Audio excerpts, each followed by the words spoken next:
This podcast is not a substitute for professional medical advice or mental health care. Please seek help from a trusted counselor or call or text 988 if you are in crisis.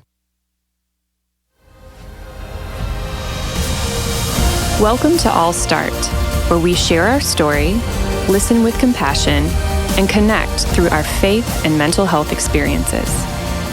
Following the story, Morgan and I will offer insights that connect faith and mental health. We invite you to practice listening and understanding during this episode, so that when someone shares their story with you in real time, you'll be ready. So take a deep breath, settle in, and let's start this journey together.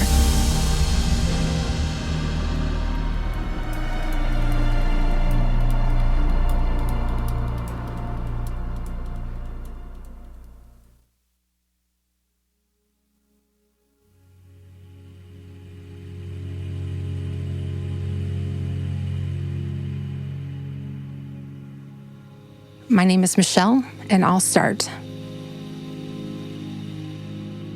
I think my biggest fear in telling my story was that I wouldn't be understood because it's complex and that there's no bow to tie on the end of the story.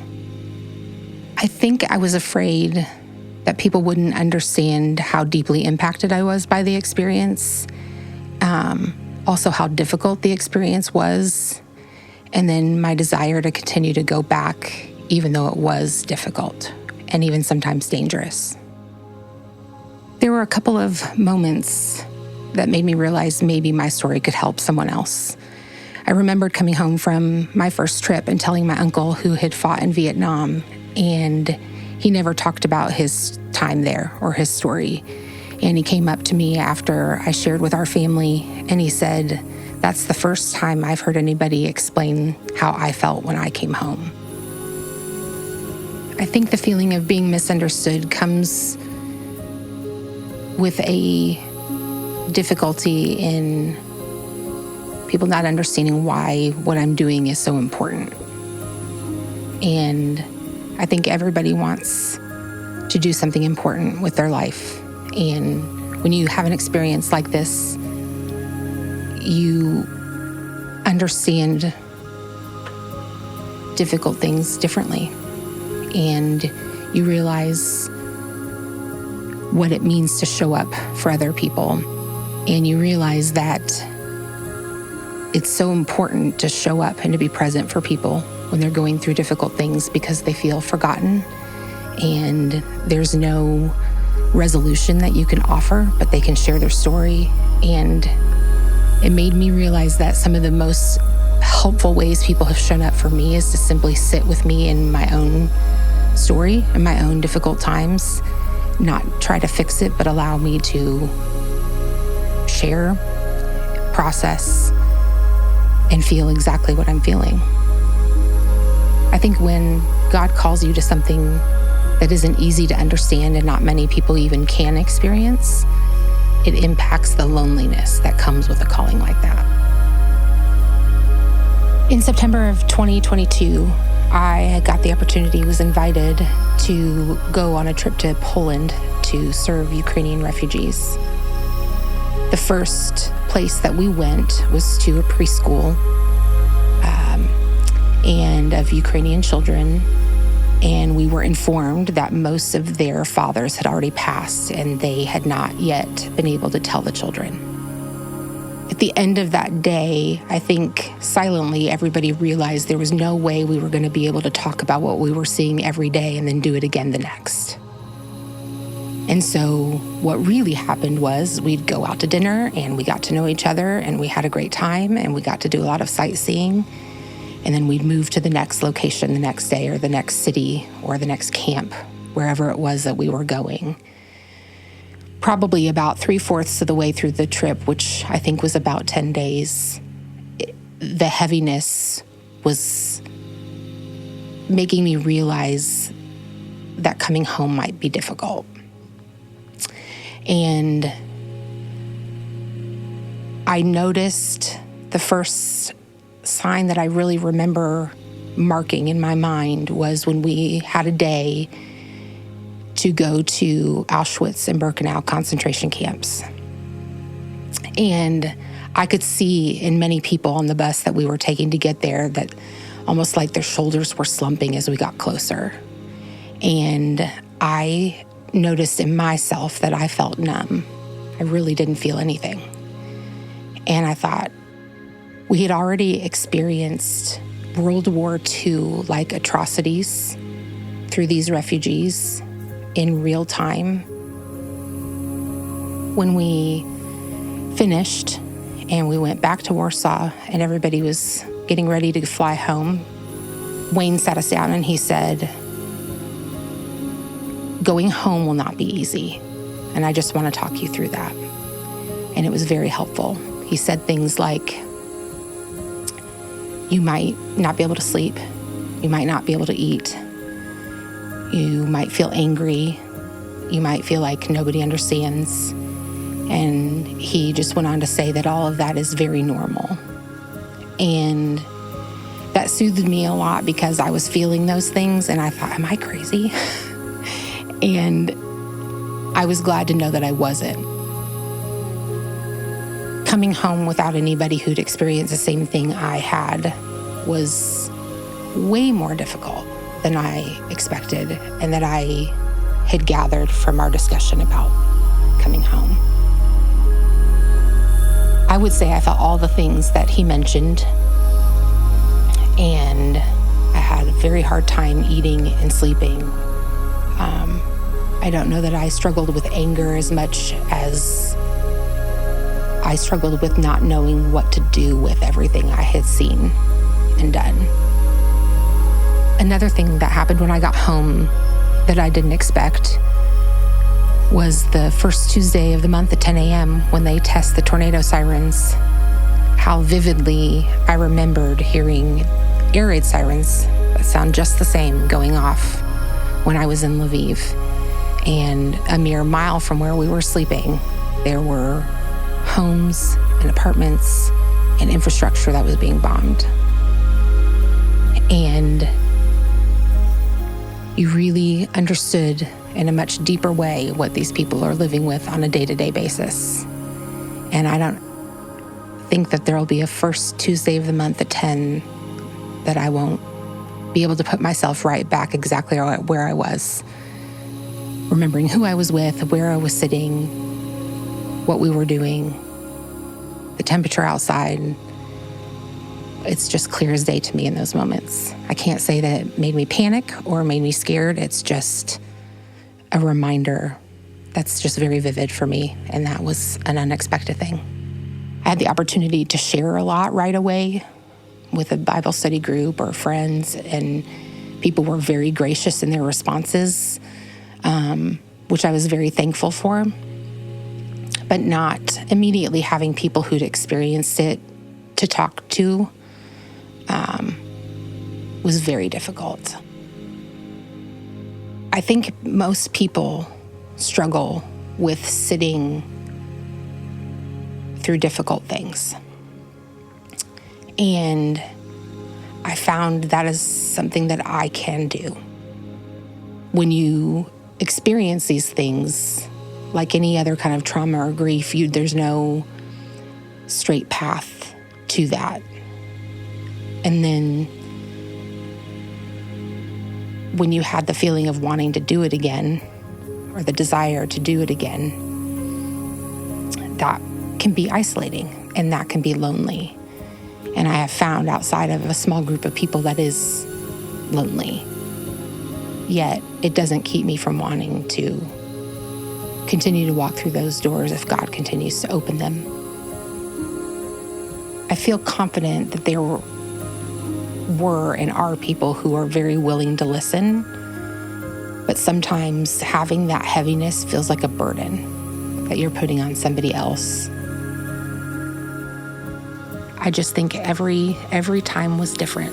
Every group had different people in it, and there were parts that I didn't realize I would be shocked by, and other things that you began to handle with a little bit more ease.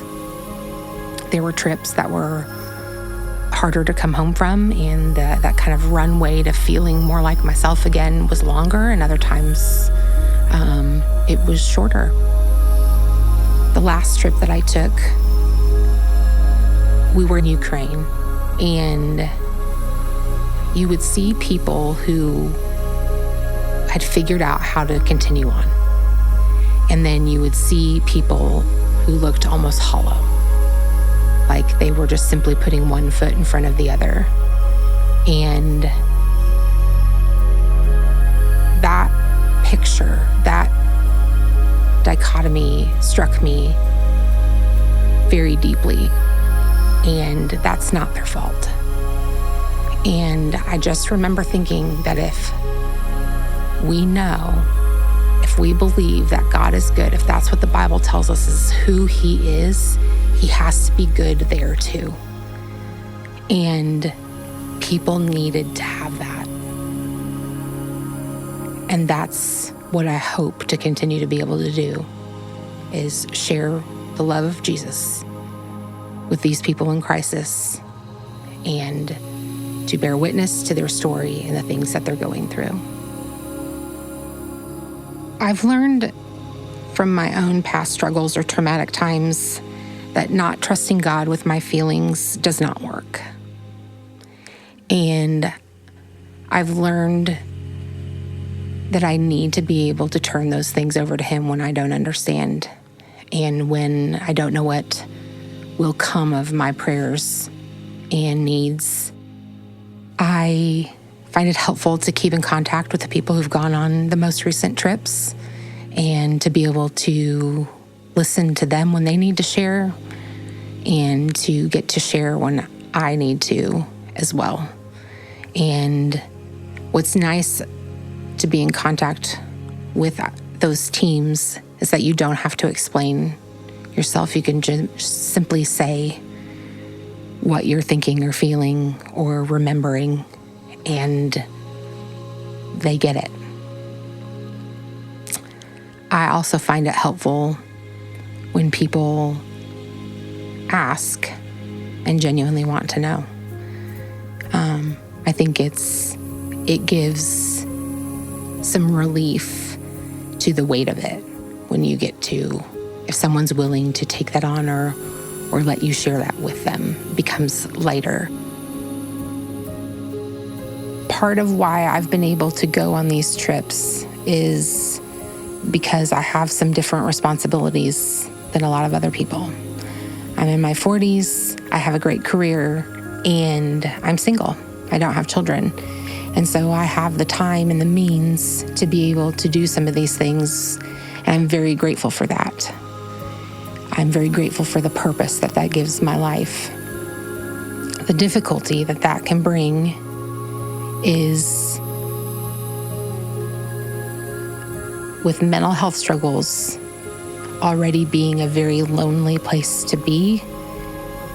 It's even lonelier when you don't have built-in people in your home and in your space to walk through that with you. That's by no means does that mean that there aren't incredible people in my life.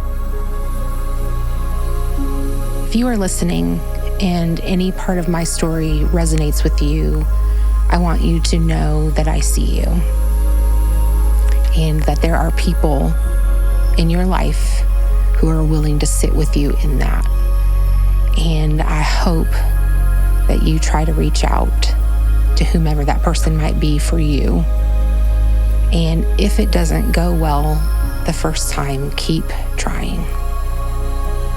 For the people who love people who've experienced things like I have, I would ask you to have patience. Healing and processing doesn't happen all at once. And your willingness to do some of what we do, to listen and maybe not respond, just to hear, is helpful. Praying is helpful. Following up, I think, is really important because of bad days or bad, difficult seasons.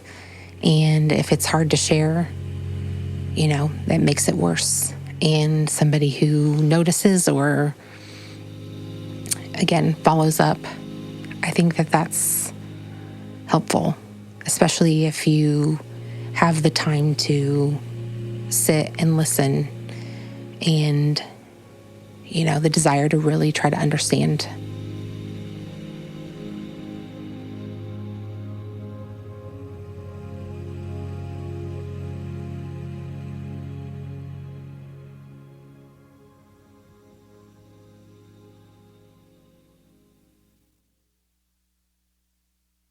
Welcome back to the post-story discussion of I'll Start.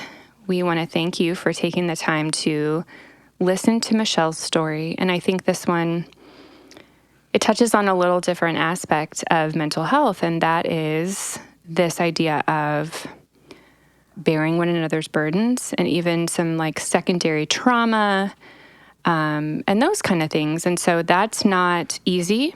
And so I'm just grateful for people for taking the time to listen through that story, to sit with Michelle, to hear her perspective, and then to stick around and listen to what we have to say about it too.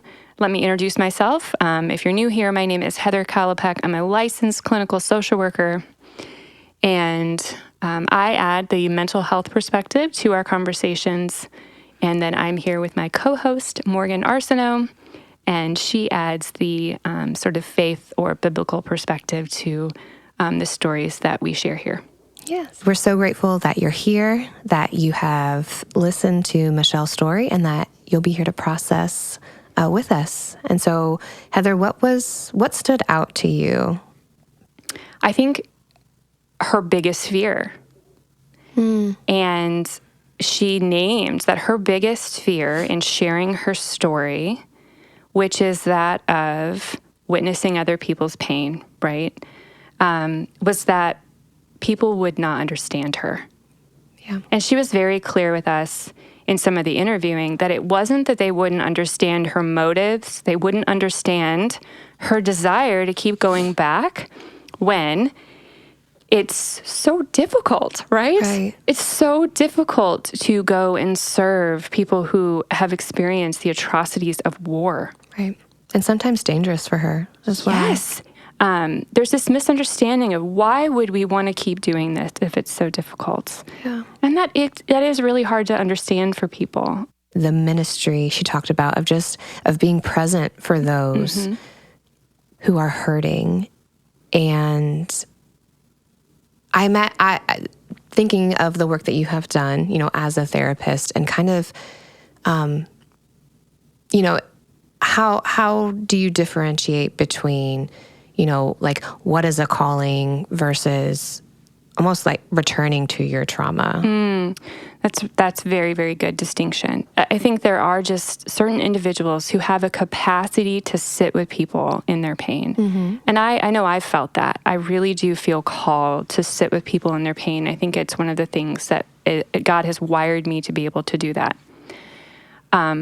But that doesn't mean that because I'm drawn to that or because I'm naturally wired to that won't impact me as a person. Oh, absolutely. I'm a human, right? So if I don't take care of myself as a therapist, if I don't seek my own therapy, if I don't process with friends and professionals and get consultation professionally, if I don't forget that I'm also a human who has real emotions and my own trauma, my own experiences in life, if I don't care for that, what can happen is I then become a therapist who sits with people only because I'm trying to resolve my own trauma through other people.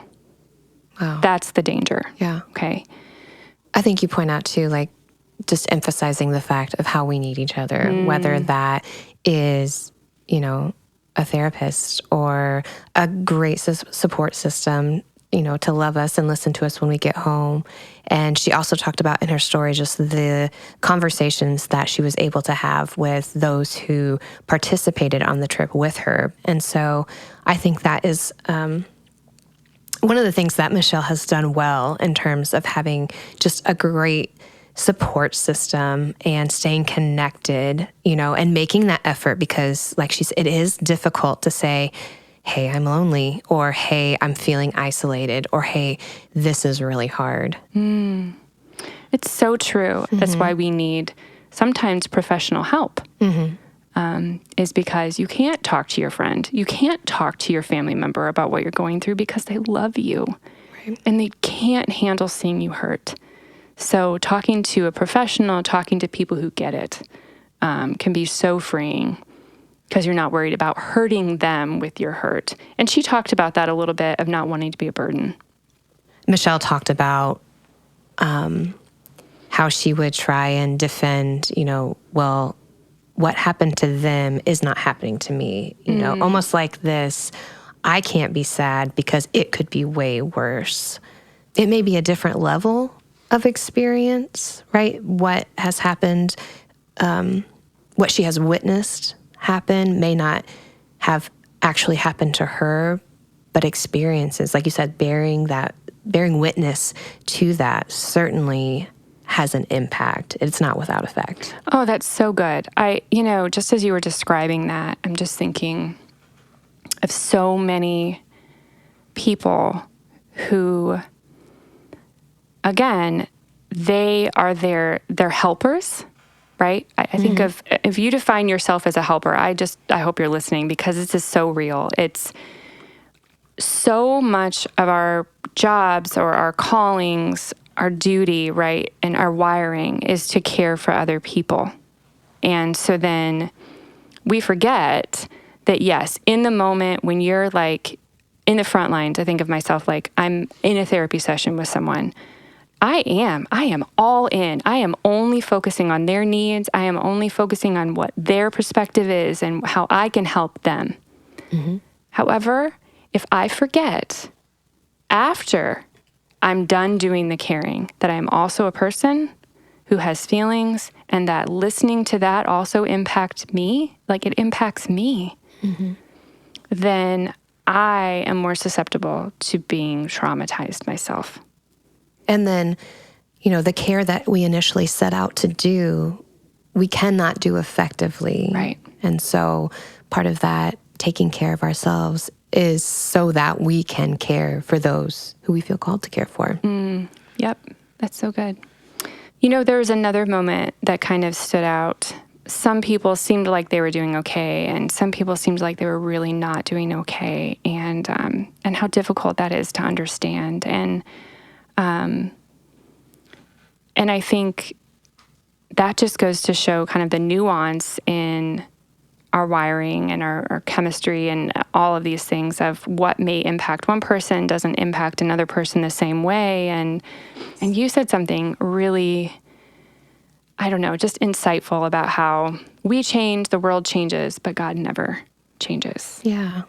I so appreciate Michelle's, honestly, her wisdom, like that is a mature statement to make, to be witnessing something so heartbreaking and so horrific. And in the midst of that, not rely on her experience, but to really stand firm in the truth that God says he is good. And if he says he is good, then somehow he must be good in the midst of this. Not that what she is saying is good. That's not what I'm saying. But to have this understanding that while we are created in the image of God, we are finite, we are limited, and we do not know what God does and how he can work all things for his goods in the midst of something that is so horrific. And to continue, her ministry of presence, her willingness to sit and bear witness, to listen to stories, to carry the burden of others, which we are called to do. But the verse that comes to mind is Matthew 16:24. It says, Jesus said to his disciples, "Whoever wants to be my disciple must deny themselves and take up their cross and follow me." And as I have grown, right, in my knowledge and understanding of the gospel, of what Jesus experienced on the cross, that is a very honest, that's a very straightforward statement. And that is not easy. That absolutely comes at a cost. That absolutely changes you. It absolutely costs you everything. But I think also of Michelle's calling to serve those who have experienced war and the refugees and the hurt and the loss and the atrocities. But to be that hope of Jesus, because he's the hope in our hurt, but he's also the hope in the horror, right? Like just the unimaginable. I agree so much. You know, you said it one time in our discussion of, when did I ever think that following my calling or following Christ was going to be comfortable or convenient? Yeah. You know, picking up your cross, denying yourself. I mean, we're comparing to what Jesus did on the cross. Yeah. There is nothing comfortable or convenient about being crucified. Nothing whatsoever. Yeah. That's why we need each other. Yeah. Like you said, we need each other to do this work, to follow out our calling, to take up our cross. It's not going to be comfortable or convenient, but we don't have to be re-traumatized in it. It isn't like a badge of honor to say that in the work that I am called to do, that I have to be a martyr and basically harm myself, because in doing so, I'm not able to then fulfill my calling, because the burden is too great. It has to be shared. It has to be shared with other people, and then ultimately taken to Christ. Yeah. Right. I think a good analogy, I was talking to a friend recently, and we were talking about what it's like to be a therapist and to hold all these stories and all this trauma and all these experiences that we've had. And if we don't take that to God, right? We don't say, God, I'm going to lay this down. Like, I need you to deal with some of these things, because they don't wrap up with a bow. They're not things that I can handle as a human being with limited capacity. You are not limited, right? Right. And then also I need to talk to colleagues. I need to talk to friends. I need to talk to my own therapist, right? Yeah. I need to share this burden. Otherwise, the word we use, we become like sin eaters. As a human, I cannot become a sin eater. You're not wired for that. Yeah. No, but I know who is. Yeah. Who is wired to be a sin eater, and that is God. That is Jesus, right? He bore all the sin of the world, and so I have to take that to him. Otherwise, I just become a sin eater, and then that sin eats me. Right. So I think of that verse. Oh, maybe you can look it up, Morgan. Like to bear one another's burdens. Yeah. Galatians 6:2. Galatians 6:2. Can you read it for us? Yeah. Carry each other's burdens, and in this way you will fulfill the law of Christ. Never in that verse does it say, don't be a burden. Or that you won't have burdens, right? We will have burdens. And we have to bear one another's burdens, or else that burden becomes too much for us to bear. And I think we have become a society that no longer relies on community. That in order to rely on community is a sign that we don't want to be a burden. We don't want to put those burdens on anybody else. We should be able to handle these things ourselves. And I think that's a lie. Yeah, absolutely. The scripture says to bear one another's burdens. And so that means that if we have a burden, we have to share it with other people, and we also have to share that with God. Yeah. Otherwise, it's too much to bear. Right.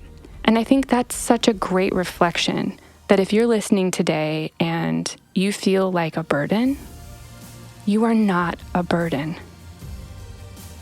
Right? Right. You are not a burden. It is okay to open up to other people. It is okay to share that burden with someone else, and ultimately to share that burden with your Heavenly Father, who can bear it better than anyone, because we need each other. We need community. And then on the flip side of that, you know someone who has a burden, to help them bear it. That is our job. Otherwise, the burdens become too great to bear. So who can you share your burden with today? And whose burden can you bear? I love that. And just remembering that the world that we live in is broken, which results in the burdens, some of the burdens that we carry, the sin that we encounter. We were not meant to. But yet God has provided a way, and that is through Jesus. And we can help each other and reach others to provide that hope of Jesus. But again, we just want to thank you guys for listening for another episode of All Start. And we hope to catch you next time. Take care.